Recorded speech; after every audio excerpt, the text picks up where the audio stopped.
6 సంవత్సరాల రాజు ఒక చిన్న గ్రామంలో అడవి పక్కనే ఉండేవాడు. ప్రతి సాయంత్రం పక్షులు, సీతకోక చిలుకలు సూర్యాస్తమయంతో నిండిన రంగులను చూస్తూ అడవి అంచులో ప్రశాంతంగా కూర్చోవడం అతని అలవాటు. ఒకరోజు ఆడుకుంటూ ఉండగా ఒక చిన్న భయపడిన అరుపు అతని చెవులకు వచ్చింది. ఆసక్తిగా ఆ శబ్దం వచ్చిన దిశగా నెమ్మదిగా నడిచిన రాజు కంచెల్లో చిక్కుకుపోయిన ఒక చిన్న సింహపు పిల్లని చూశాడు.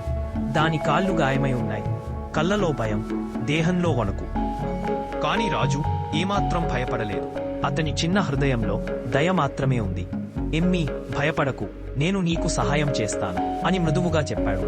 సింహపు పిల్లను తన చేతుల్లోకి తీసుకున్నాడు. కొద్దిసేపు వణికిన ఆ పిల్ల తర్వాత రాజు ఒడిలో తలను రుద్దింది. అది అన్నట్టుంది, ధన్యవాదాలు.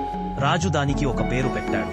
ఆ రోజు నుండి ప్రతి సాయంత్రం రాజు బుజ్జి దగ్గరకే వెళ్లేవాడు. ఒకరోజు అడవిలో భారీ వర్షం మొదలైంది. మెరుపులు మోగాయి, ఉరుములు వినిపించాయి. చిన్నరాజుకు ఇంటి దారి కనిపించలేదు. భయంతో ఒక చెట్టు కింద ఒంటరిగా నిలబడ్డాడు. అప్పుడే అడుగుల శబ్దం వచ్చింది. అది బుజ్జి. రాజు దగ్గరకు వచ్చి అతడిని మెల్లగా తోసుతూ అడవిలోని దారిని చూపిస్తుంది. అడుగు అడుగుగా, వానలో, చీకటిలో బుజ్జి రాజును సురక్షితంగా గ్రామానికి తీసుకువచ్చాడు.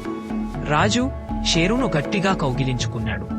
సింహపు పిల్ల అయిన రాజుకు అతడే ఉత్తమ స్నేహితుడు. గ్రామమంతా ఈ అద్భుత స్నేహం గురించి మాట్లాడింది. అందరికీ ఒకటి నేర్పింది: మనసులో దయ ఉంటే ఎంత వైల్డ్ హార్ట్ అయినా మృదువవుతుంది. Please like, share and subscribe to our channel.